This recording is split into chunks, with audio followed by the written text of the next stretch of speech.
6 انتصارات وتعادل، حصيلة إيجابية ما حققهاش النجم الساحلي في بداية الموسم. يعني منذ 42 سنة ما حققش الحصيلة هذه النجم الساحلي، كان ذلك في موسم 65-66 حقق 7 انتصارات متتالية. نمشي معك أنت سي عبد المجيد، النجم الساحلي كما قلت بكري هو في أفضل حالاته الآن، يعني الانتصار أكيد عن جدارة، لكن انتصار أكثر منه معنوي، خاصة قبل خوض نهائي كأس رابطة الأبطال الجمعة الجاية السبت المقبل. ولكن نوعا ما ممكن خطير الكلام اللي مش نقوله، ولكن النجم الساحلي تحول 3 مرات، مثلا الحمام مللف والصفاقس والجندوبه، لعب مباراه امس، لعب في صفاقس الاسبوع اللي فات بعده غيابات، ولا يفيق واحد، ولا واحد يلاحظ في المدارج، ولا واحد يتكلم حتى ما بين الشوطين اللي غايبين. البارحه لما تفيق اللي بن فرج والنفخه والجنبيي والشرميتي غايبين في العاده. باجا بالنصر باجا في كل مره وين تجي تدافع عن حظوظها، تضغط على النجم، تلعب مباراه قويه، تصير فيه بطاقات. البارح كان حتى موفيولا ما فهمش. بعض الاحيان تحاول ان تفهم عقليته وفلسفه مدرب، تقول مدرب باجا ممكن يعرف اللي النجم قوي، يعرف اللي قادر يفوز عليه، يخسر مبارته ويروح الباجا بدون بطاقات بدون اصابات. ولكن غلط هذا الكلام، هذا كله فيه فلسفه ثانيه يقولون مارشان بالمشي النجم يتحصل على 3 نقاط. انا قلتها حتى للقراب في حمام مللف، قلت بالمشي النجم تحصل 3 نقاط من غير ما يلعب على 100% من امكانياته، اللي قاتل في مباراه من البدايه للاخر المباراه، ويركز واللاعيبه يكونوا منضبطين ويرجعوا في الفتره الدفاعيه ويهاجموا بكل سهوله.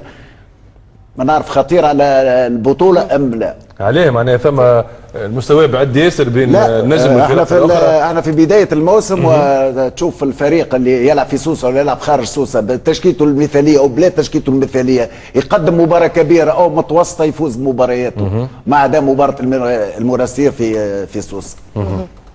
ولو انا سي مجيد سامحني في الاتوال في نفس المعنى في كلامك، الانسان ما عادش يتكلم على تشكيله مثاليه في الاتوال وما عادش يتكلم على رومبلاسون. يمكن الفريق الوحيد للانسان ما عادش يقول راهم معوضين، خاطر البدلاء في نفس القيمه صحيح. الفنيه خاصه الفنيه صحيح. لما البديل ينزل يعطي نفس النجاعه وما ياثرش، وهذا تريز امبورتون، ما ياثرش على المردود والنجاعه الجماعيه. الانسان معناها نفخه ايميكا، قلت نفخه اسمه وجنبي شيخاوي مشي ايميكا نساوهم، صابر بن فرج الشرميتي نفخه بالناس، مجدي بن محمد مريح ما نعرفش. المجدي ما ذكرتش المجدي اللي ولا لاعب اساسي عنده تاثير كبير على زملائه في الدفاع صحيح.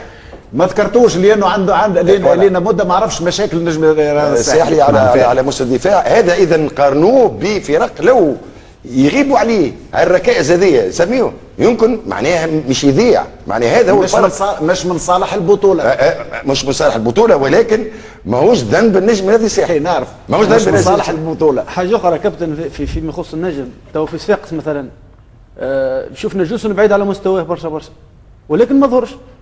فهمت كيفاش فريق واضح القوه نتاع كونه الفريق يغطي على ملاعب مش في يومه ويفوز وما يظهرش اللي جوسن مش في نهاره واللي معدي بعد على مستواه برشا. توضيح اخر سي عبد المجيد، قبيلك كنت حبيت توضح على حكايه اليارد والمتر. صحيح هي بالطبيعه عادي هي 18 لا يكون العكس. لا صحيح انا بدي قعدت علاش مشيت ثبت شويه، خاطر هي 18 يارد اللي هي 16 متر ونص ومش 6 امتار، هذيك 6 ياردات معناها 5 متر ونص. هو اليارد صفر 915 متر، معناها كي نوخروا الجدار نوخروا ب 10 ياردات اللي هما 9 متر و15. هذيك علاش اللي يقول 9 متر و15 ما يهمش اذا في بدايه الاستقلال او في البدايه كان نوع من الريفلكس. كانت بعض الناس دائما يقولوا 18 من 18، الان تسمع في المدارج في كل مكان من 18. ولكن لما تصبح حكام وتصبح صحفيين هذا دورهم يقولوا والله ما مشيت في الكلام 18 اللي كانت في 18 متر